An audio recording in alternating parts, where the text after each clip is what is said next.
শিক্ষার্থী হিসেবে চাঁদপুর জেলা উন্নয়ন কমিশনের সরকারি পরিদর্শক অভিজিতে উপস্থিত আছেন বিশ্ববিদ্যালয় হিসেবে জনাব হাজীগঞ্জ উপজেলা পরিদর্শক কমিটি এবং আজকের অনুষ্ঠানে যিনি সভাপতি আসন গ্রহণ করেছেন তিনি হচ্ছেন আমাদের হাজীগঞ্জ উপজেলা পরিদর্শক কমিটির সম্মানিত সভাপতি জনাব শাকিল আহমেদ স্যার। প্রিয় শিক্ষার্থী, কিন্তু আমরা পরিদর্শক কমিটির আজকে যে টপিক, সেই টপিকটি হচ্ছে দুর্নীতি বিরোধের কারণের একটা বলে আগামী সূত্রতা। প্রিয় শিক্ষার্থী, কিন্তু আমাদের আজকের অনুষ্ঠানের পক্ষ অবস্থান করছে হাজীগঞ্জ বালিকা উচ্চ বিদ্যালয়, এর বিপক্ষ অবস্থান করছে হাজীগঞ্জ সরকারি মডেল বালিকা উচ্চ বিদ্যালয়। প্রিয় শিক্ষার্থীবৃন্দ এবং সম্মানিত অডিয়েন্স, আমাদের অনুষ্ঠানে যে প্রোগ্রামটি হবে এই প্রোগ্রামে আমাদের দুই দলেরই জন্য আমি কিছু শব্দ কথা বলছি, যে কথা তোমাদের খুবই প্রয়োজন। আশা করি তোমরা বিষয়টা মনোযোগে শুনবে এবং সেভাবে তোমরা তোমাদের ব্যক্তিগতভাবে উপস্থাপন করবে।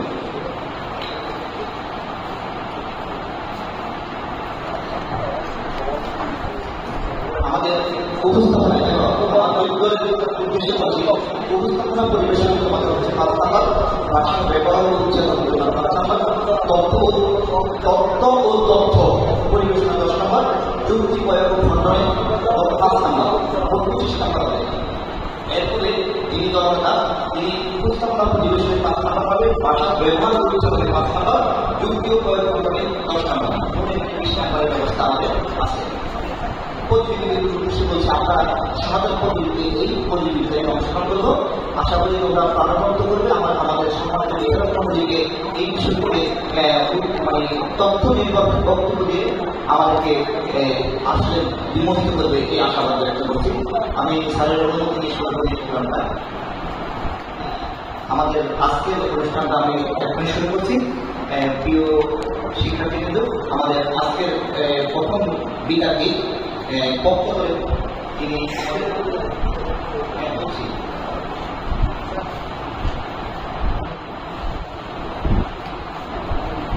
আমাদের আজ থেকে এই টপিক হচ্ছে এই দুর্নীতি বিরুদ্ধে কারণ লেখাটা বলবে আগামী সূত্রতা। এটা হচ্ছে আমাদের আজকের মূল টপিক।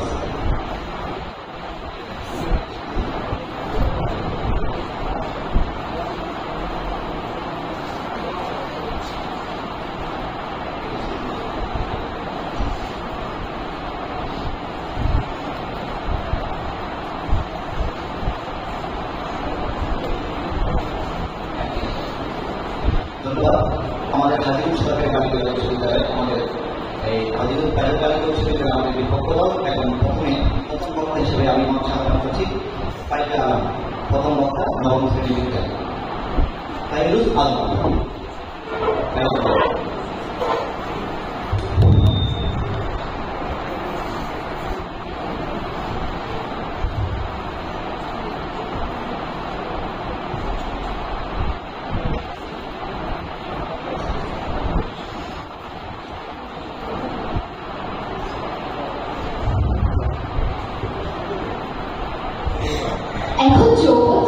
যুদ্ধে যাওয়ার শ্রেষ্ঠ সময় তাই হেলাল হাফিজ আমাদের আগে উপলব্ধি করতে পারলেও আমরা উপলব্ধি করতে পেরেছি 2024-এর প্রেক্ষাপটে।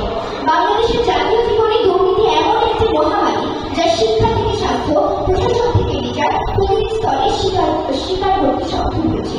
টিআরবি 2024-এর প্রতিবেদনে বলা হয়েছে দেশে প্রতিদিন 92 লাখ মানুষ দুর্নীতির শিকার হচ্ছে, যেখানে আইন এবং প্রশাসনের দুর্বলতার কারণে আইনের ফাঁক দিয়ে বেরিয়ে যাচ্ছে দুর্নীতিবাজ এবং অপরাধীরা। প্রথম আলোর একটি প্রতিবেদনে প্রকাশিত হয়েছে বিগত 5 বছরে দুর্নীতির মামলার 7%-এরও বেশি নিষ্পত্তি হয়নি। এই চরম উদ্বেগের সময় আবির্ভূত হয়েছে আমাদের তারুণ্য শক্তি। যেখানে দুর্নীতি দেয়ালে ঠেকে গেছে আমাদের পিঠ, সেখানে অচলায়তের অবস্থা থেকে তাদের ঐক্যই আমাদের মুক্তি দিতে পারে। তাদের ঐক্যই আমাদেরকে আজকে শুদ্ধতার দ্বারপ্রান্তে নিয়ে যেতে পারে। মাননীয় মডারেটর, আসুন আমরা গত 2 বছরের তথ্যগুলো ব্যাখ্যা করি। 2024 সালে দুর্নীতি র্যাঙ্কিংয়ে বাংলাদেশ 10ম এবং 2023 সালে বাংলাদেশ 14তম হয়েছে। এগুলো ব্যাখ্যা করে দেখা যায় যে তখন আইন এবং প্রশাসন ছিল। তাহলে কেন আইন এবং প্রশাসন থাকা সত্ত্বেও আমরা এর কার্যকর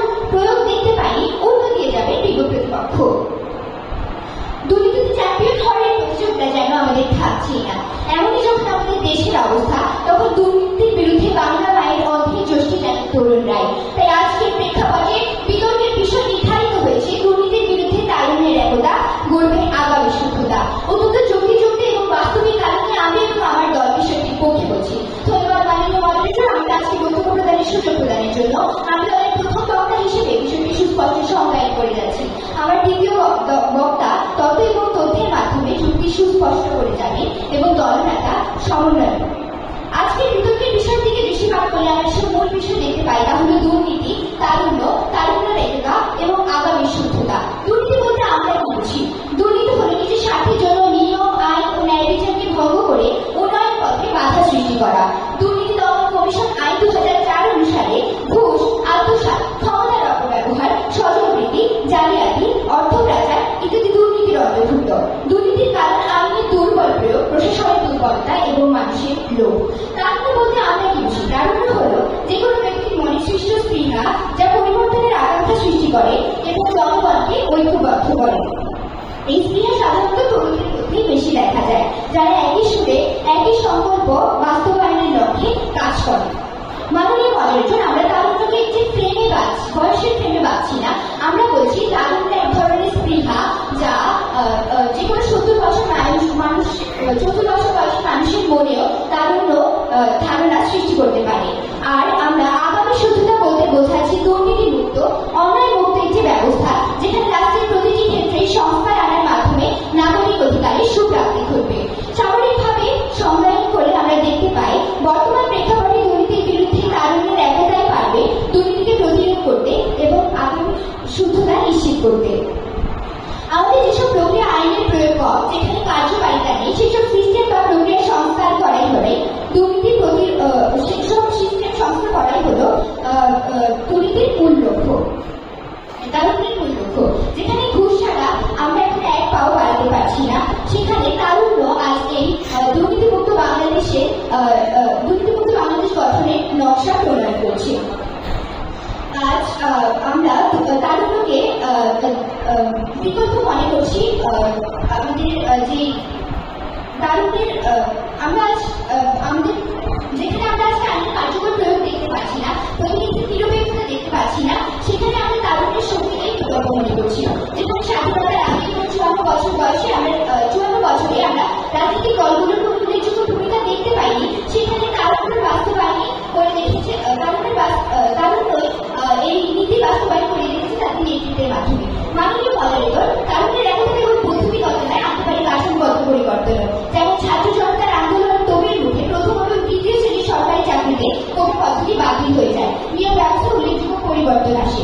তরুণীরা আজ দক্ষ মানুষ সহ তারা অনলাইনে সোচ্চার, তারা সামাজিক যোগাযোগ মাধ্যমে প্রতিনিয়ত সচেতনতা গড়ে তুলছে। রাষ্ট্রীয় আইনের যথাযথ প্রয়োগ এবং রাজনৈতিক প্রতিনিধিদের নিরপেক্ষতা নেই, অথচ তরুণরা 1972 থেকে 24-এর মধ্যবর্তী সকল বিপ্লবে নিরপেক্ষ অংশগ্রহণ করে সংস্কার করেছে।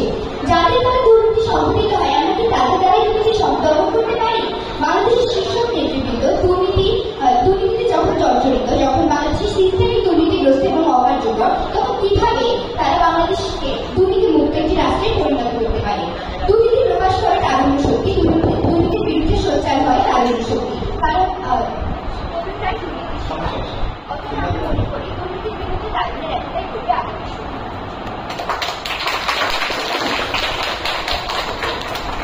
ধন্যবাদ ফাইরুল আলম প্রথম বক্তা।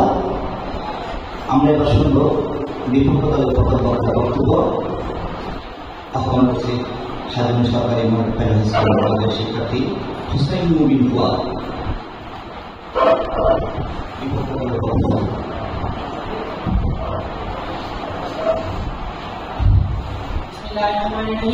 সম্মানিত সভাপতি, সম্মানিত সভাপতি, উপস্থিত শ্রোতাবৃন্দ, সকলকে সালাম গ্রহণ করবেন। সবাইকে আসসালামু আলাইকুম। আজকে বিতর্ক চলছে। আজকে বিতর্কের বিষয়বস্তু দুর্নীতির বিরুদ্ধে তারুণ্যের একতা করবে আগামী শুদ্ধতা। আমি অবস্থান গ্রহণের পূর্বে যখন প্রশ্নের সম্মুখীন হই, তখন প্রতিপক্ষের অবস্থান আমার কাছে সন্দিহান প্রতীক। তবুও আমি আমার বক্তব্য চালিয়ে যাচ্ছি। আমার প্রতিপক্ষ বন্ধু সংজ্ঞায়ন করছে, কিন্তু আমি আরেকটু স্পষ্ট সংজ্ঞায়ন করছি। দুর্নীতি হলো এমন একটি অপরাধ যার পরিধি ব্যাপক। এটি একটি প্রাতিষ্ঠানিক, রাজনৈতিক ও সামাজিক ব্যাধি। দুর্নীতির পেছনে নানাবিধ কারণ হলো রাজনৈতিক অঙ্গীকারের অভাব এবং সামাজিক মূল্যবোধের বিকৃতি। কারণের প্রতিবাদ বলতে আমরা বুঝি তরুণদের সচেতনতা, প্রতিবাদ এবং আন্দোলন। আমরা যদি ঐতিহাসিক প্রমাণের ক্ষেত্রে দেখি 2013 সাল বা 2018 সালের কোটা সংস্কার আন্দোলন, 2013 এবং 2018 কোটা সংস্কার আন্দোলনে প্রশাসনিক এবং আইনের আশ্রয় না থাকার কারণে তরুণরা একলা কোন রকম আন্দোলন চালিয়ে যেতে পারেনি। তার ফলাফল ছিল ক্ষণস্থায়ী। তাই আমাদের প্রশাসন এবং আইনের সাহায্য প্রয়োজন। আমরা যদি বহিরাগত দেশের অবস্থান দেখতে পাই, ভারতে 2011 সালে বিশাল তরুণ শক্তি একত্রিত হয়েছিল। তখনও তাদের দেশের প্রশাসন এবং আইন একত্রিত ছিল না বলে তাদের ফলাফল ছিল ক্ষণস্থায়ী। আমাদের দেশে প্রায় 5 কোটি তরুণ 15 থেকে 24 বছর বয়সী। উদাহরণ হিসেবে শত একজন তরুণ বিশেষ পরীক্ষার জন্য 5 লাখ ঘুষ দিয়ে অথবা সুপারিশ নিয়োগপ্রাপ্ত হলে সেটি দুর্নীতির বিরুদ্ধে কথা নয়, একতা নয়, অর্থের বিনিময় কেবলমাত্র একটি পেশা। আমরা দেখতে পাই বিশ্বব্যাংক 2022 সালে 61% দুর্নীতি সরকারি ক্রয় বিক্রয় ও নিয়োগে ঘটে।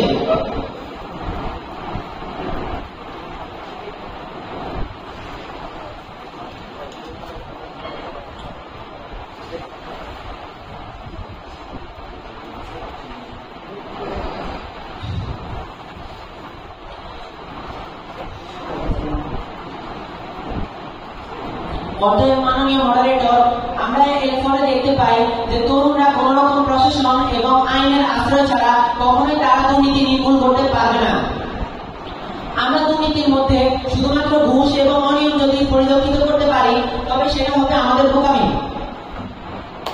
কারণ শুধুমাত্র দুর্নীতি যদি অনিয়ম এবং ঘুষ হতো, তাহলে দেশের অপরাধ কমে যেত অনেক।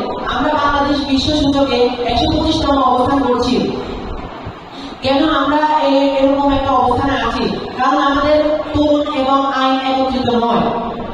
যদি আমরা একত্রিত থাকতাম তাহলে আমরা এত পিছিয়ে পড়তাম না। আমরা পিছিয়ে পড়েছি বলে এখন আমাদের আইন এবং প্রশাসন আরো দুর্বল হচ্ছে। যদি তরুণ এবং আইন প্রশাসন একসঙ্গে কাজ করতাম, আমরা বিশ্বের উন্নত দেশের মধ্যে এগিয়ে পড়তাম। TBA 2033 সালের মধ্যে আমাদের বাংলাদেশের প্রায় 7,000 কোটি টাকা দুর্নীতির কারণে পাচার হয়ে যাচ্ছে বিভিন্ন দেশে। কেন মাননীয় মডারেটর? এমন কেন হচ্ছে? কারণ আমাদের প্রশাসন এবং আইন দুর্বল। যদি আমাদের তরুণরা আইন এবং প্রশাসনের সাথে সমন্বয় করতে পারত, তাহলে আমাদের অবস্থান এত পিছিয়ে যেত না। ধন্যবাদ মাননীয় মডারেটর, আমাকে আজকে বক্তব্যের সুযোগ করে দেওয়ার জন্য।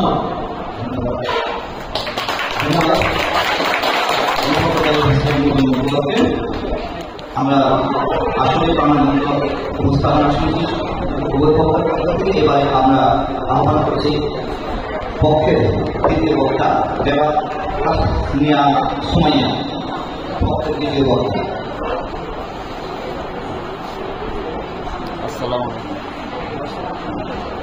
ধন্যবাদ মাননীয় মডারেটর আমাকে সুযোগ দেওয়ার জন্য। বিতর্ক চলছে। আমার দলের প্রথম বক্তা ইতিমধ্যে বিতর্কের বিষয়টি সংজ্ঞান করে দিয়েছেন, আমাদের দলীয় অবস্থান ব্যাখ্যা করেছেন এবং আমাদের আজকে বিতর্কের পক্ষে অবস্থানের কারণগুলো বলে দিয়েছেন। দলের দ্বিতীয় বক্তা হিসেবে আমি তথ্য উপস্থাপনের মাধ্যমে এটাই প্রমাণ করে দিয়ে যাব যে দুর্নীতির বিরুদ্ধে তারুণ্যের একতা করবে আগামীর সুস্থতা। মাননীয় মডারেটর, টিআইবি যুব সম্মেলন 2018 এই সুশাসন ও টেকসই উন্নয়ন অর্জনে তারুণ্যের ভূমিকা সম্পর্কে যা বলা হয়েছে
তাসনিয়াকে মেয়েকে সুন্দরভাবে উপস্থাপন করার জন্য প্রিয়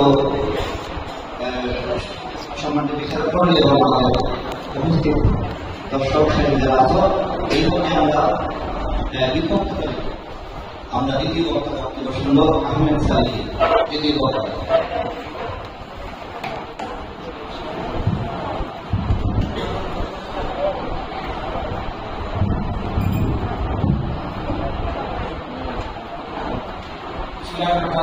মাননীয় মডারেটর বিচারমণ্ডলী এবং উপস্থিত সুধীমণ্ডলী সবাইকে জানাই আমার শুভেচ্ছা ও সালাম। আসসালামু আলাইকুম। আজকের বিষয় দুর্নীতির বিরুদ্ধে ধারণাটা গড়ে রাখার অত্যন্ত সম্মত কারণে আমি আমার দল এই প্রস্তাবের বিপক্ষে অবস্থান করছি।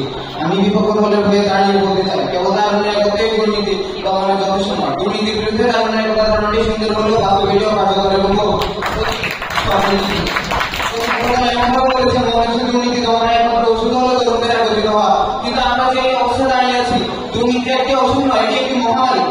আমি দৃঢ়তার সাথে এই কথা বলতে চাই, এই ধারণা অবাস্তব, এক কোষে এবং আত্মবঞ্চনা ছাড়া আর কিছুই না। আমার প্রতিপক্ষ দলের মন্ত্রীরা তার মুখে বিদ্যুৎ ভেঙে নিয়েছে, অথচ বাস্তবতা হলো দুর্নীতি দমন হয়ে তরুণদের হাতে অনেক তরুণ ছাত্ররা পাবলিক বিশ্ববিদ্যালয়ের সঙ্গে শিক্ষকদের দুর্নীতি ও বিভিন্ন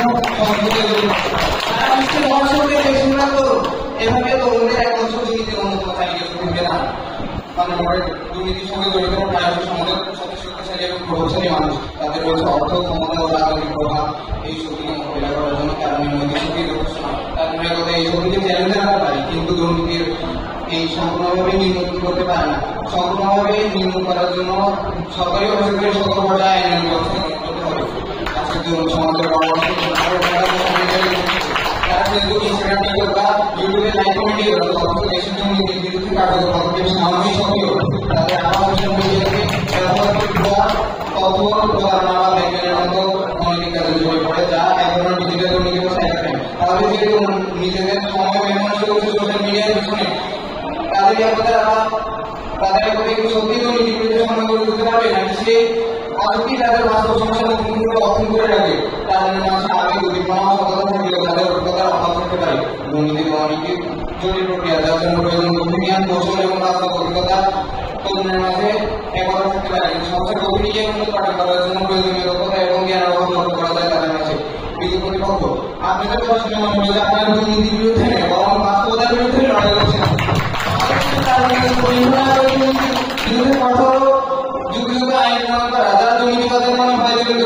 বিচার বিভাগে রাজনৈতিক প্রভাবক রাখতে, যাতে তারা স্বাধীন ও নিরপেক্ষভাবে বিচার কার্য পরিচালনা করতে পারে। সরকারি ও অন্যান্য নিয়োগ মেধাভিত্তিক এবং স্বচ্ছ প্রক্রিয়া অনুসরণ করা যায়, স্বতন্ত্র ও ঘুষের মতো সুযোগ বন্ধ করে দেয়। আমাদের গণমাধ্যমগুলো করণীয় হবে দুর্নীতি স্বচ্ছ এবং সত্যচিত্র মানুষের সামনে তুলে ধরা। জনগণের অবশ্য করণীয় হলো ব্যক্তির উপর কেন্দ্রীভূত ছিল কোটা ব্যবস্থার সংস্কার।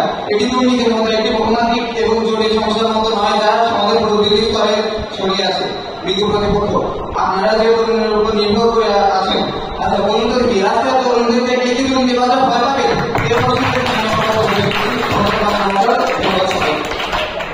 ধন্যবাদ আহমেদ সালিহি যুক্তি করার চেষ্টা করেছেন। আমরা এবার শুনব আমাদের আজকের বিতর্কের বিষয় যে এর পক্ষের দলনেতা জাবিহা আক্তার দলনেতা নবম শ্রেণীর শিক্ষার্থী।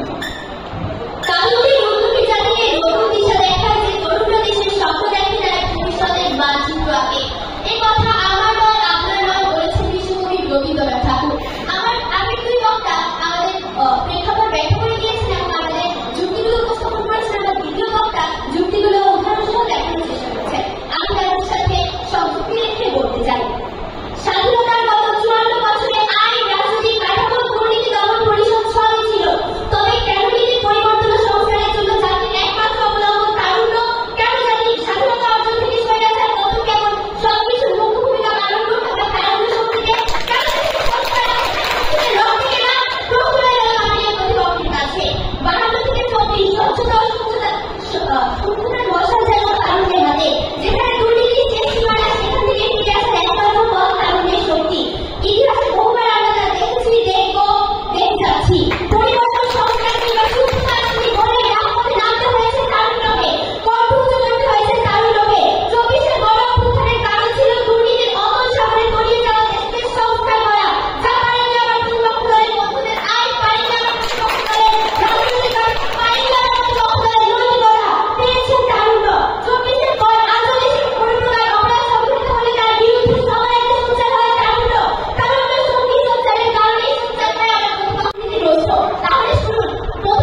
ধন্যবাদ। পক্ষ দলের দলনেতা জাবির আক্তার তার পক্ষের অবস্থা সুন্দর এবং স্বাভাবিকভাবে তুলে ধরেছেন। এই পথে আমরা শুনব বিপক্ষ দলের দলনেতা আহমেদ ইসমাইল সরদারের বক্তব্য।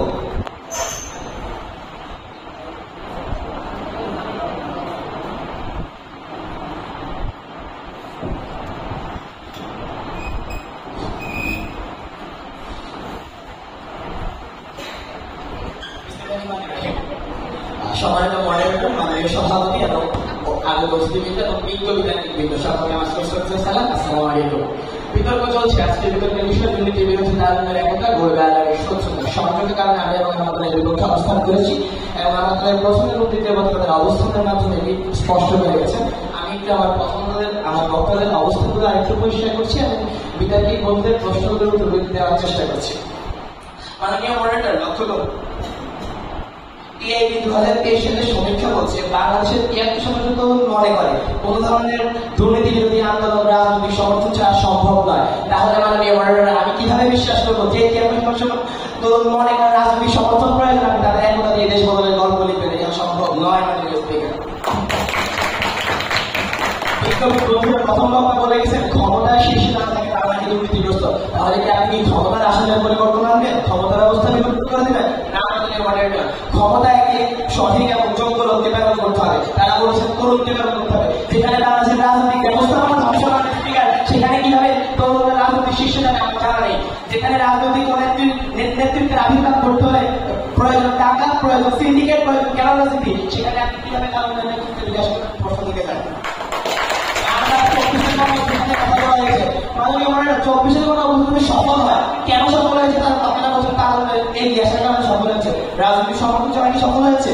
রাজনৈতিক সমর্থন কি ছিল না? তো যদি 24-এর আন্দোলন শরীরকরণের মূল কাজে কাটানো হয়, তাহলে 2018 সালে কিন্তু যুদ্ধের পতন ঘটে। কারণ 2018 সালে কোনো রাজনৈতিক সমর্থন ছিল না এবং 2024-এর রাজনৈতিক সমর্থন ছিল, জনগণের সমর্থন ছিল সেনা প্রধানের এবং সেনাবাহিনীর। তাহলে কি আমরা বলতে পারি না সেনাবাহিনীর সমর্থন আরেকটা সমীক্ষা করা যায়? টিআইবি আরেকটা প্রতিবেদন বলা হয় 70% কারণ হচ্ছে দুর্বল প্রতিষ্ঠান এবং রাজনৈতিক অব্যবস্থাপনা।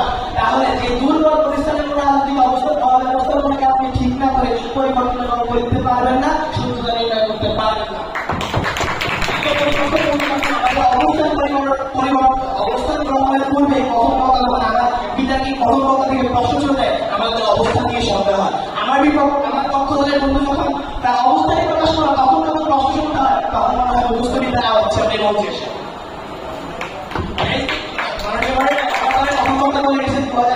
ভারতে অ্যান্টি কারাপশন মুভমেন্টের কথা, সেটা কেন করে বিলাপ করেনি? আন্না হাজারের নেতৃত্বে সেই আন্দোলন প্রায় 6 মাস চলমান ছিল এবং সেখানে ভারতের প্রত্যেকটি জনগণ সমর্থন দিয়েছিল। শুধুমাত্র তৎকালীন সরকার বিজেপির সমর্থনে না থাকার কারণে সেই আন্দোলন প্রস্তুতি মতো হয়নি।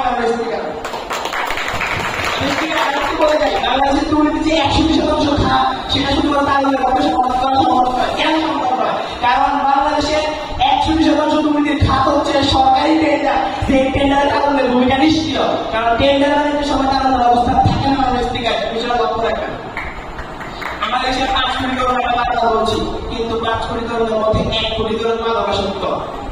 মাদক নিয়ন্ত্রণ অধিদপ্তরের প্রতিবেদন। তাহলে কি আমরা স্বপ্ন দেখি 5 কোটি 5 ভাগের 1 ভাগ তরুণকে বাদ দিয়ে একটা করে দুর্নীতি প্রতিরোধ করবো? সম্ভব নয়। বাংলাদেশ থেকে অর্ধকোটি তরুণ শিশু শ্রমে জর্জরিত। যে ব্যক্তি শিশু শ্রমের জন্য শিক্ষার হাত থেকে বঞ্চিত হয়েছে, সে কেন দুর্নীতির বিরুদ্ধে যাবে? সে তার যেখানে লড়াই জীবন বাঁচানোর বিরুদ্ধে। বাংলাদেশ থেকে একজন তরুণ যখন রিক্সা চালিয়ে জীবিকা চালায়, তখন তার সংগ্রাম দুর্নীতির বিরুদ্ধে নয়, তার সংগ্রাম জীবনের টিকে থাকার জন্য, বেঁচে থাকার সংগ্রাম। আমাদের প্রয়োজন একটি সুস্থ রাজনৈতিক কাঠামো, রাজনৈতিক ব্যবস্থাপনা, যেখানে প্রত্যেক দল অঙ্গীকার করতে হবে দুর্নীতি বিরুদ্ধে। একটি প্রাতিষ্ঠানিক কাঠামো, যেখানে প্রাতিষ্ঠানিক ব্যবস্থা বিলুপ্ত, একটি দুর্নীতিগ্রস্ত ব্যবস্থাপনা বিলুপ্ত করে গ্রহণযোগ্য ব্যবস্থা নির্মাণ করা হবে। বলা হয়েছে 2024 সালের পর নাকি আমরা নতুন বাংলাদেশের কথা রাখতেছি। তাহলে কেন এখন দুর্নীতি হচ্ছে? এখন তাদের ভূমিকা সর্ব জায়গায় জয়। তাহলে দুর্নীতি হচ্ছে কেন? প্রশ্ন উত্তর দিয়ে যাবে। প্রথম বক্তা বল তারুণ্যের সঙ্গে তিনি বলেছেন তারুণ্য নাকি স্পৃহা। আমি স্বীকার করি তারুণ্য স্পৃহা, কিন্তু তারুণ্যটা প্রজন্ম, যে প্রজন্মের বেশিরভাগ এখন মাদকাসক্ত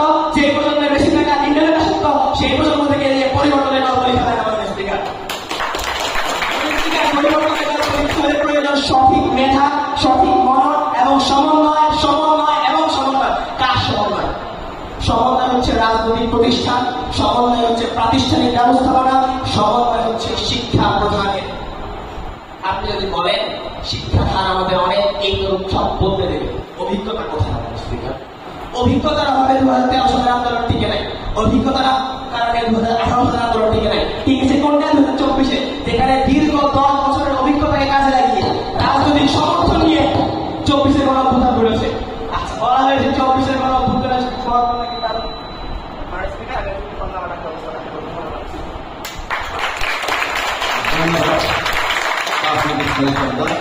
বিপক্ষ দলের দলনেতা তার বক্তব্য সবাই পাশে উপস্থাপন করেছেন। এই পর্যায়ে আমরা দুই দলেরই পক্ষ এবং বিপক্ষে দলনেতার যুক্তি খণ্ডন পর্ব শুরু। আমাদের সময় 2 মিনিট। 2 মিনিট সময় পাবেন এবং এই 2 মিনিটে আপনারা আপনাদের যুক্তিগুলি খণ্ডন করবেন। আশা করি 2 মিনিটের মধ্যেই আমরা আমাদের উপস্থাপনটা শেষ করব। এই পর্যায়ে পক্ষ দলের যুক্তি খণ্ডনের জন্য আহ্বান করছি পক্ষ দলের দলনেতা জাবিহা আক্তার। ধন্যবাদ মাননীয় মডারেটর আমাকে সুযোগ দেওয়ার জন্য। প্রথমেই শুরু করছি তাদের ঠুনকো কিছু যুক্তির খণ্ডন দ্বারা। তারা বলে গেল তারুণ্য নাকি অভিজ্ঞতা ছাড়া কোনো কিছু করতে পারে না। মাননীয় মডারেটর তারা বলছে 24 সালের সংস্কারের জন্য তাদের অভিজ্ঞতা ছিল 10 বছর, তবে 1952 সালের ভাষা আন্দোলনের অভিজ্ঞতা তারা কোথায় পেয়েছে? সেখানে ছিল না কোনো অভিজ্ঞতা, সেখানে তারা নিজ যোগ্যতা তারা ঐক্যের মাধ্যমে করেছে। মাননীয় মডারেটর আমার মাননীয় প্রতিপক্ষ বলছে তরুণ নাকি রাজনৈতিক সমর্থন ছাড়া কোনো আন্দোলনে ঐক্যবদ্ধ হতে পারে না। মাননীয় মডারেটর আমার বিজ্ঞ প্রতিপক্ষ বলে 24-এর আন্দোলনের ইতিহাস জানে না। সেখানে কি শেখ হাসিনা আমার মাননীয় প্রতিপক্ষে তরুণদের ঐক্যের পক্ষে ছিল না? মাননীয় মডারেটর তারা বলছে সারা কথা নাকি আমাদের তরুণের ঐক্যের পক্ষে ছিল, কিন্তু মাননীয় মডারেটর যেদিন শেখ হাসিনা দেশ ছেড়ে পালালো সেদিন ছেড়ে প্রধান আমাদের তরুণের ঐক্যের পক্ষে এসেছে, এর আগে আসেনি। মাননীয় মডারেটর তারা বলছে বারবার যোগ্য আইন নিয়োগ করবে, স্বচ্ছতা নিশ্চিত করবে, যা তারা গত 54 বছরে করতে পারেনি আগামী তারা কিভাবে তা নিশ্চিত করবে? সমস্যা দেখালে হবে না মাননীয় তাই একটি সুস্থ মাননীয় মডারেটর তারা বলছে তারা একটি যোগ্য নেতৃত্ব প্রদান করবে। খেয়াল করুন মাননীয় মডারেটর, যোগ্য নেতৃত্ব কারা প্রদান করবে? আর আমরা দেখে যাচ্ছি তারুণ্য একটি স্পৃহা। এখানে আমরা তারুণ্য বলতে শুধু তরুণ সমাজকে নির্দিষ্ট করছি না, এখানে স্পৃহা থাকতে পারে একটি 75 বছর বয়সী বৃদ্ধের মনে যে কিনা দুর্নীতির বিরুদ্ধে যাবে। এটা আমাদের বাংলা একাডেমির বইয়ের সংজ্ঞায়ন। তাদের মধ্যে তারুণ্য হচ্ছে একটি স্পৃহা যা মানুষের মনকে অন্যায়ের বিরুদ্ধে সোচ্চার করে। সে অন্যায়ের বিরুদ্ধে সোচ্চার হওয়ার মাধ্যমে আমরা যোগ্য নেতৃত্ব প্রেরণ করতে পারবো ক্ষমতা। এছাড়া আমরা যোগ্য নেতৃত্ব প্রেরণ করার আশা কিভাবে করে? ভোট প্রদান দিয়ে করতে পারি। আমার বারবার বিভিন্ন সচিবালয় যেখানে তরুণদের প্রবেশাধিকার নেই সেখানে তারা ভোট নিশ্চিত করবেন কিভাবে? তারা কি তাদের আইন দ্বারা ভোট দিবেন? না, ভোট দেওয়ার জন্য কে যোগ্য নেতৃত্ব নির্ধারণ করবে? যোগ্য নেতৃত্ব নির্ধারণ করবে আমাদের তারুণ্য যোগ্য নেতৃত্ব নির্ধারণ করবে তারুণ্যের। আমি বলতে চাই আমাদের স্পষ্ট এই যে তারুণ্যের মাধ্যমে আমাদের নিশ্চিত করবে তারা যে বৌদ্ধ কিছু নির্ধারণ দিয়ে গেল তাও আমরা নিশ্চিত করবো। ধন্যবাদ জাবিহা আক্তার। এ পর্যায়ে আমরা শুনব বিপক্ষ দলের দলনেতার যুক্তিখণ্ড। আহ্বান করছি আহমেদ ইসমাইল সরকারকে সময় 2 মিনিট। ধন্যবাদ আমাকে আরেকটা কথা শুরু করে দেওয়ার জন্য। মাননীয় মডারেটর লক্ষ্য করুন প্রতিপক্ষ দল বারবার একটা বিষয়কে টেনে এনেছেন তারুণ্য বলতে তারা কি বুঝিয়েছেন। আমার জানা মতে তারুণ্য অভিযানের কোন সংজ্ঞায় 75 বছরের বৃদ্ধকে তরুণ বলে অভিহিত করা হয় নাই। আর দুর্নীতি দমন কমিশন আজকের প্রতিবাদের বিষয়গুলো 75 বছরের বৃদ্ধকে উল্লেখ করে নাই। লক্ষ্য করবেন তারা বলে গেলেন তরুণরা নাকি তারা এই দৃঢ়ভাবে অস্বীকার করেছেন 73 তরুণ নাকি মনে করেন না রাজনৈতিক সমর্থন ছাড়া এটা সম্ভব না। তাহলে টিআইবি প্রতিবেদন ভুল মাননীয় স্পিকার বলে যাবেন তারা। তারপর যারা বলেছেন সিস্টেম, প্রথমে দ্বিতীয় বক্তা বলেছেন সিস্টেমের কথা। সিস্টেম ডেভেলপমেন্ট না করে আপনি কান্ট্রি ডেভেলপমেন্ট করবেন কিভাবে? আমার জানা নেই মাননীয় স্পিকার, আগে সিস্টেম ডেভেলপমেন্ট তারপর কান্ট্রি ডেভেলপমেন্ট।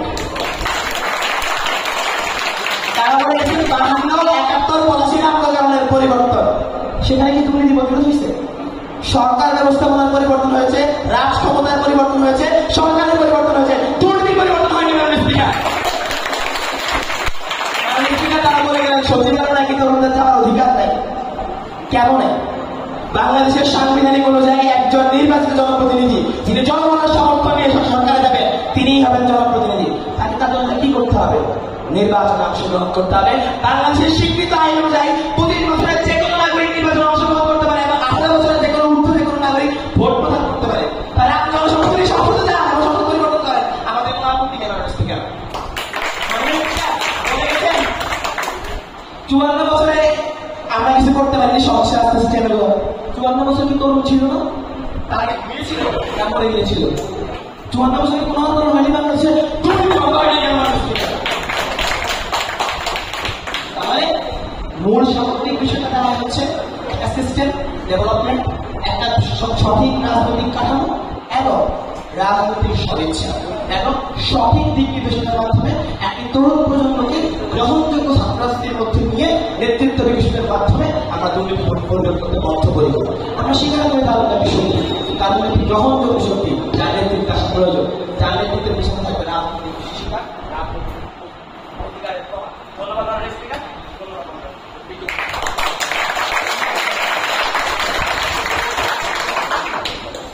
ধন্যবাদ আমির সরকারকে, সম্মানিত বিচারক মন্ডলী এবং আমরা যারা সুদীজন এখানে উপস্থিত আছি।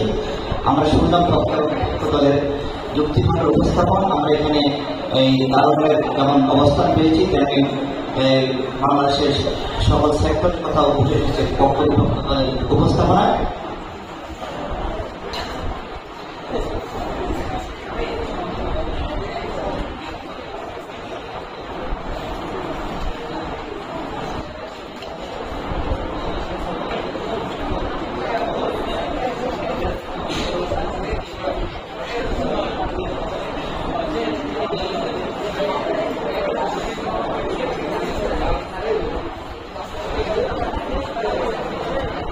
প্রিয় শিক্ষার্থীবৃন্দ,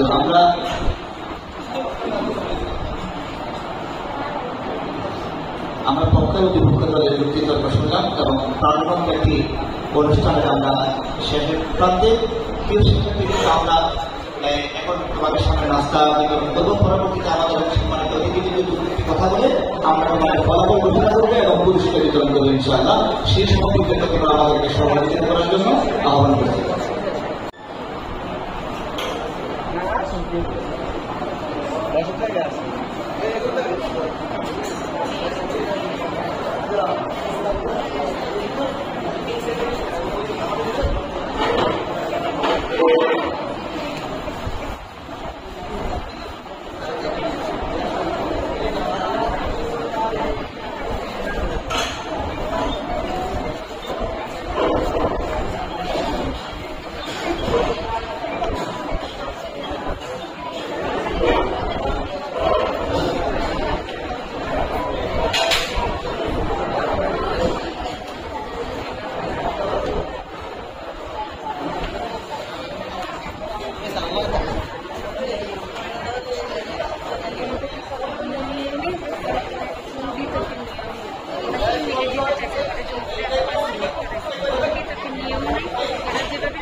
প্রিয় শিক্ষার্থীবৃন্দ, আমাদের সম্মানিত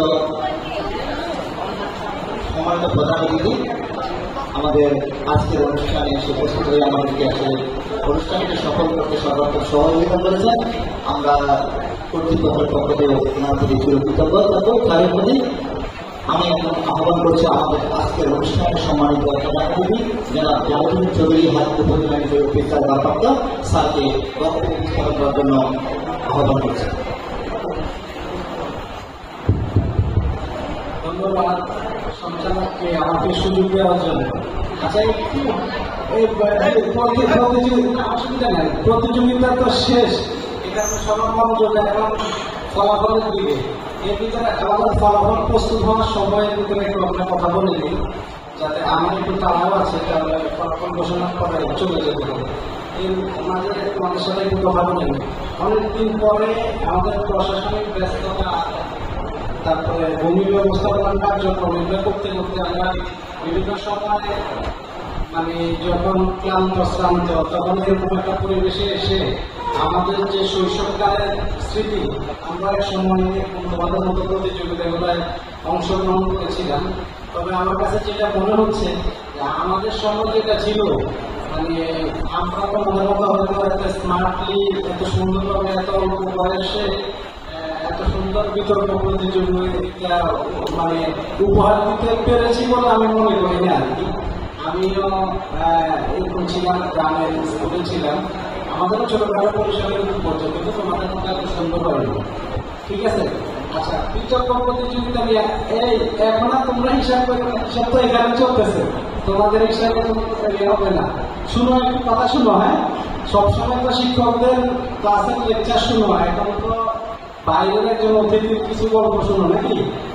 আমাদের এটা হচ্ছে জাস্ট রেজাল্ট তৈরি হওয়ার ইন্টারভিউটাকে আমরা একটু কথা বলতেছি। আমার দুপক্ষের বিতর্ক শুনে আমি খুবই মানে কি বলে আনন্দিত, এবং আমার খুব ভালো লেগেছে যে তারা এত সুন্দর করে তাদের বক্তব্যগুলো উপস্থাপন করেছে। দুটো টপিক, একটা হচ্ছে আমাদের পক্ষদলের স্কুলের নাম কি,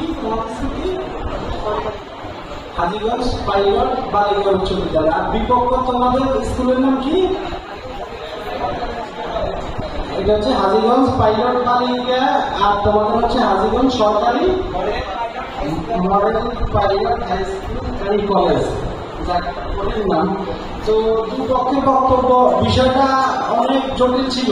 আমি তো প্রথম যখন জিজ্ঞেস করলাম এখানে এসে যে টপিক্স কি বলে, যে টপিক্স, আমি তো প্রথম চিন্তা করতেছিলাম তোমরা শুরু করার আগে এই টপিক্সের উপর কি যুক্তি দেওয়া যায়, মানে পক্ষে বিপক্ষে। তো তোমরা একটা চমৎকার, যেটা আমাদের চিন্তার একটা খোরাক হয়, বিতর্কিত মানুষের চিন্তার একটা খোরাক হয়, অন্যভাবে ভাবা, অন্যভাবে চিন্তা করা একটা খোরাক হয়। তোমরা বলেছো পক্ষদলের কথা যদি আমার বলতে হয়, পক্ষদলের চমৎকারভাবে কয়েকটি বিষয় বলেছ। যেমন একজন বলেছে যে কারোকে বয়সের ফ্রেমে বাঁধা যায় না, মানে আমাদের জাতীয় কবি কাজী নজরুল ইসলামেরও একটা কথা আছে না এরকম, যে বহু যুবক দেখিয়াছি যাদের যৌবন উদ্ভিদ নিচে বার্ধক্যের কি সরি আচ্ছা বার্ধক্যের কি বলে কঙ্কাল মুক্তি থাকে, তাই না? আবার অনেক বৃদ্ধ দেখিয়াছি যাদের মানে বার্ধক্যের কি বলে যৌবনে না, ওই কথাটা ছিল যে অনেক বৃদ্ধ দেখিয়েছি যাদের, তারা খেয়াল আছে নাকি কথাটা? বলেছে যে তাদের মেঘ রুক্ত, তাদের ওই যে বার্ধক্যের যে জঞ্জাল, এটার মধ্যে মেঘ রুক্ত সূর্যের প্রদীপ্ত যৌবন। আমি যে বলি আজ বন্ধু বলছেন মানুষ মানে অনেক তরুণদের দিকে বাপদিকে কঙ্কাল মূর্তি, আবার বহু ঠিক করে দিয়েছেন তাদের মুক্তি নিচে মেঘযুক্ত সূর্যের মতো পরিযুক্ত যৌবন, সেটা বলেছে। আচ্ছা, এটা সে তারা বলার চেষ্টা করেছে যে সবাই যারাই যুবক তরুণের মতো তারুণ্য নিয়ে যারা কাজ করবে, তারাই তরুণের ভিতরে তারা এই যে তারুণ্যকে ব্যাপকভাবে এবং ব্যাপক পরিসরে ব্যাখ্যা করার চেষ্টা করেছে। তারা 24-এর আন্দোলনে তারা এটা বলতে চেষ্টা করছেন যে এই আন্দোলন তো অনেকদিন যাবত আন্দোলন সংগ্রাম হয়েছে, 24-এ কেন সফল হলো? তো 24-এ যেহেতু তরুণরা লিড নিয়েছে এবং তরুণরাই এই জায়গাটাতে সবচেয়ে ভালো ভূমিকা পালন করেছে এবং তারা পাইওনিয়ার, এবং আমরা এটা যদিও ছাত্র জনতার আন্দোলন বলে তরুণদের আন্দোলন ছিল মূলত। তো তারা বিষয়টাকে ব্যাখ্যা করার চেষ্টা করেছে। প্রথম বক্তা 52 থেকে 24 পর্যন্ত আন্দোলন যতগুলো হয়েছে প্রত্যেকটাতে তরুণরা যে সম্মুখসারী যোদ্ধা ছিল এবং তারাই যে রাজনৈতিক পট পরিবর্তনে, দেশের পরিবর্তনে অগ্রণী ভূমিকা রেখেছে, এটা বলার চেষ্টা করেছে। দ্বিতীয় বক্তা চমৎকার অনেকগুলো বিষয়ের মধ্যে ডেমোগ্রাফিক ডিভিডেন্ডের কথা বলেছে, যে একটা দেশের জনসাধারণের একটা নির্দিষ্ট সময় থাকে যারা ডেমোক্রেটিক ডিভিডেন্ড, এই সময়টাকে কাজে লাগাতে পারলে ওই দেশ উন্নতিশীল চলে যায়। ডেমোক্রেটিক ডিভিডেন্ডকে যে দেশ কাজে লাগাতে পারে না, মানে তাদের একটা নির্দিষ্ট বয়স সীমার মধ্যে যখন জনসংখ্যা বেশি থাকে, যখন ডেমোক্রেটিক ডিভিডেন্ড শেষ হয়ে যায় তখন বার্ধক্যের লেভেল যেটা টেনিউর যেটা ওটাতে জনসংখ্যা বেশি হয়ে যায়, তখন দেশের অগ্রগতি দাঁড়ায়। সে একটা ব্যাখ্যা করার চেষ্টা করেছে। আর নিপীড়নের বিরুদ্ধে যে অবস্থান করবে এই বিষয়টা সুন্দরভাবে সে ব্যাখ্যা করেছে। তৃতীয় বক্তা একেবারে 52 থেকে 24 পর্যন্ত সমস্ত আন্দোলনের তথ্য সহ ধারাবাহিকভাবে সে উপস্থাপন করেছে যে কিভাবে তরুণরা ভূমিকা পালন করেছে এবং শুধু আইন এবং প্রশাসন দ্বারা যে এই পরিবর্তনটা সম্ভব হয়নি, তরুণদের সহযোগিতা ছাড়া সেটা সে খুব সুন্দরভাবে ব্যাখ্যা করার চেষ্টা করছে। যদি এখন বিপক্ষ দলের কথা বলি, বিপক্ষ দলের দুজন বক্তা, তারা তিনজন বক্তা খুবই সুন্দরভাবে তাদের অবস্থান তুলে ধরেছেন যে কিভাবে তারুণ্যের বাইরেও শক্তি থাকতে পারে দুর্নীতিকে প্রতিরোধ করার জন্য। আমাদের পয়েন্টটা তো এরকম ছিল যে শুধু তারুণ্যই কি করবে না, তারুণ্যের বাইরে অন্য কোনো কিছু থাকবে, রাজনৈতিক দল থাকবে, প্রশাসন থাকবে, আইন থাকবে, না অন্য কোনো কিছু থাকবে। তো এখানে তারা অনেকটা বিষয় উপস্থাপন করেছে, খুবই চমৎকার জেগেছে। প্রশাসন এবং আইন না থাকলে প্রথম বক্তা যেটা বলার চেষ্টা করেছে যে এই যে কোনো আন্দোলন বা যে কোনো পরিবর্তন দীর্ঘস্থায়ী হয়। তরুণরা একটা লেভেলে আন্দোলন করবে, যেমন আমাদের 24-এর ছাত্র জনতা আন্দোলন করেছে, তারা আবার যেহেতু তারা ছাত্র আবার তারা পড়াশোনায় ফিরে গিয়েছে, স্কুল কলেজে ভার্সিটিতে ফিরে গিয়েছে। কিন্তু এটার সাথে যদি প্রশাসনিক এবং আইনি কাঠামো পরিশীলিত না হয় তাহলে ওই পরিবর্তনগুলো দীর্ঘস্থায়ী হবে, তারা যেমন চেষ্টা করছে। এবং তারা একটা বিষয় বলার চেষ্টা করছে প্রথম কথা যে তরুণরা ঠিক আছে তারা কাজ করবে, অগ্রণী ভূমিকা পালন করবে, তবে তার সাথে আইন প্রশাসন তরুণ রাজনৈতিক দল সবাই যখন একসাথে কাজ করবে তখন দেশের জন্য এটা বড় পরিসরে কল্যাণ হয়ে আসবে। প্রথম দ্বিতীয় বক্তা তারা এই বিষয়গুলো উপস্থাপন করছে। তাদের দলনেতা খুব চমৎকারভাবে তাদের বিষয়গুলো আমি খুব মন্ত্রমুগ্ধের মতো তার কথাগুলো শুনতেছিলাম যে তার পয়েন্টগুলো সে উপস্থাপন করেছে যে কেন তরুণের বাইরেও আমাদের একটা চিন্তার জায়গা আছে। সে একটা ডেটা দিয়েছে আমাদেরকে যে 73% তরুণ মনে করা রাজনৈতিক দলের সাপোর্ট ছাড়া, যদিও আমাদের পক্ষাগণ এটাতে আপত্তি দিয়েছে, এটা আমার কাছেও নেই, আমি এটা শুদ্ধতা সম্পর্কে জানি না। তবে যদি এরকম তাহলে এটা একটা কথা সে প্রশ্ন রেখেছে যে তরুণরা মনে করে রাজনৈতিক দলের সাপোর্ট ছাড়া দুর্নীতি যখন সম্ভব না, তারা কিভাবে দুর্নীতি প্রতিরোধ করবে। আরেকটা বিষয়ে বলার চেষ্টা করেছে সে যে এটা মানে ভালোভাবে সে উপস্থাপন করেছে যে আমাদের 18 সালেও আন্দোলন হয়েছে বা এর আগেও আন্দোলন হয়েছে, তাহলে 24-এর আন্দোলন কেন সফল হয়েছে? কারণ 24-এ 18 আন্দোলন শুধু ছাত্রদের আন্দোলন ছিল, কিন্তু 24-এর আন্দোলনে ছাত্রদের সাথে ছাত্র জনতার আন্দোলন বলে, 24-এর আন্দোলন কিন্তু ছাত্র আন্দোলন বলে না, ওটার সাথে ছাত্র জনতা এবং রাজনৈতিক দল এটার সাথে সংযুক্ত হয়ে গেছে। আমরা তো এটি বিভিন্ন রাজনৈতিক দলের কর্মীরা কিন্তু শহীদ হয়েছে। তো এই কারণে যখন ছাত্র জনতা রাজনৈতিক দল একসাথে হবে তখন আন্দোলন সফল হবে। সেই প্রসঙ্গে আন্না হাজারের প্রসঙ্গ টেনে এনেছে যে আন্না হাজারের যে আন্দোলন এটা সফল না হওয়ার পিছনে রাজনৈতিক দলের, যেখানে ভারতের একেবারে মানে মেজরিটি জনগণ এটাকে সাপোর্ট করেছে, তারা রাজনৈতিক দলের কিছু একটা দলের বিরোধিতার কারণে এটা বাস্তবায়ন করা সম্ভব হয়নি। আর একটা জিনিস সে বলেছে যে আমাদের যে দুর্নীতির একটা ডেটা দিয়েছে যে 61% দুর্নীতির কথা বলেছে, সেটার মধ্যে লায়ন শেয়ার থাকে বিভিন্ন টেন্ডারিং এর থেকে। তার বক্তব্য হচ্ছে যে টেন্ডারিং এর মধ্যে তো তরুণরা সম্পৃক্ত থাকে না, তাহলে এই দুর্নীতিটা তরুণরা কিভাবে দূর করবে বা এটা তরুণদের কারণে দুর্নীতি হয় কি না, এটা তাদের এখানে দুর্নীতি দূর করার কোনো সুবিধা আছে কিনা এটা বলার চেষ্টা করেছে। আর একটা তরুণদের একটা বিরাট অংশ মাদকে আসক্ত করে সে একটা ডেটা দিয়েছে প্রায় খুবই মতো। তো ওই মাদক আসক্ত তরুণদের দিয়ে আমরা কিভাবে দুর্নীতিমুক্ত সেটাও চেষ্টা করেছি।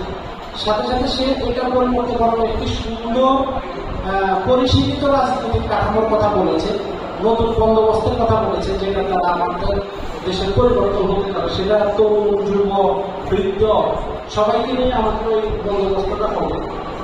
সে আরেকটা প্রশ্ন রেখে গেছে যে 18 বা আমাদের যে 54 পক্ষে যেটা বলেছে যে 52 আন্দোলন, 71 আমাদের যে মহান স্বাধীনতা বা 24 আন্দোলন, এগুলির পরে দুর্নীতি পরিবর্তন হয়েছে কিনা, মানে এটা যে একটা সরকারি কাঠামোর পরিবর্তন হয়েছে, সরকারি কাঠামোর পরিবর্তনের সাথে সাথে কি মানে তার কথাটা ছিল এরকম যে আমাদের আলোচনার আজকে দুর্নীতির পরিবর্তনের বিষয়ে। এই আন্দোলনগুলোতে তো সরকারের একটা কাঠামোর পরিবর্তন হয়েছে, দুর্নীতির আলাদা পরিবর্তন হয়েছে কিনা, বা আমরা নিজেদেরকে 52 সালের পরে দুর্নীতি মুক্ত করতে পেরেছি কিনা, 71 সালের পরে পেরেছি কিনা, বা এই 24-এর পরে আমরা পেরেছি কিনা, এটা একটা বিষয় থাকে। তো এটা খুব ভালো করেছে, আমার কাছে ভালো করেছে। আরেকটা বিষয় আলোকপাত করেছে যে আগের আন্দোলন 13-18 আন্দোলন সফল হওয়ার পিছনে অভিজ্ঞতা কম থাকা একটা বিষয় ছিল, 24-এ সঞ্চিত অভিজ্ঞতাগুলোকে কাজে লাগিয়ে সফল হয়েছে। তো যত বয়স হবে তত অভিজ্ঞ হবে, তরুণদের চেয়ে যারা বয়স্ক বা অভিজ্ঞ হবে তারা দেশ বক্তব্য চমৎকার চমৎকার এবং সুন্দর লেগেছে।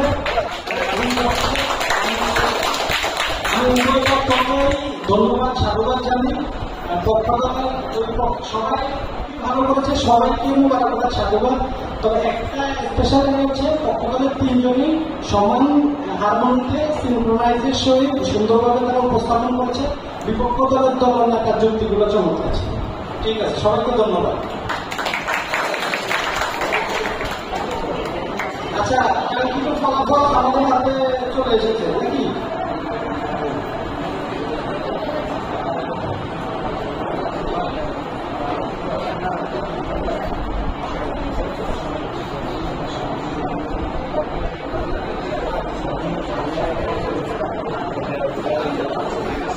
আচ্ছা, আমাদের এখানে জয় পরাজয় যে কোনো প্রতিযোগিতার মধ্যে থাকবে, অনেক ক্ষেত্রে প্রতিযোগিতা এটা তোমরা একটা টিম ওয়ার্ক, টিমে সবাই যখন ভালো করে তখন একটা ফুটবল ম্যাচে জয় হবে, বুঝে গেছে? পক্ষদল 198.5 পেয়ে তারা বিজয়ী হয়েছে এবং বিজেপি যারা পরাজিত হয়েছে হাজির সরকারি কলেজ, তারা 174.5 পেয়ে পরাজিত হয়েছে। আর আমাদের সমস্ত বিচারকের মার্কিং এর যেরকম বক্তব্যটাও 3 জনের কি বলে মার্ক নিয়ে করা হয়েছে। আবার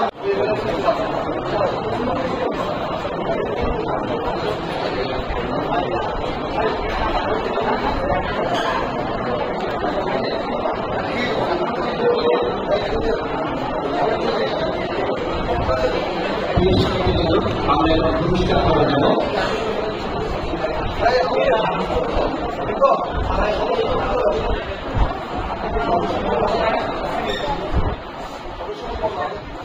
আমরা প্রথমে যারা নাস্তা পেয়েছে আজকে বিতর্ক প্রতিযোগিতায় তাদেরকে আমাদের সম্মানিত প্রধানমন্ত্রীর কাছ থেকে পুরস্কার গ্রহণ করার জন্য আহ্বান করছি। মঞ্চে আহ্বান করছি আমাদের আজকের বিপক্ষ দলের হাজিগঞ্জ সরকারি মডেল প্রাইমারি স্কুল কলেজের 3 বিদ্যার্থী হুসাইন মুবিন রহমান, আহমেদ সালেকিন এবং আহমেদ সরকার।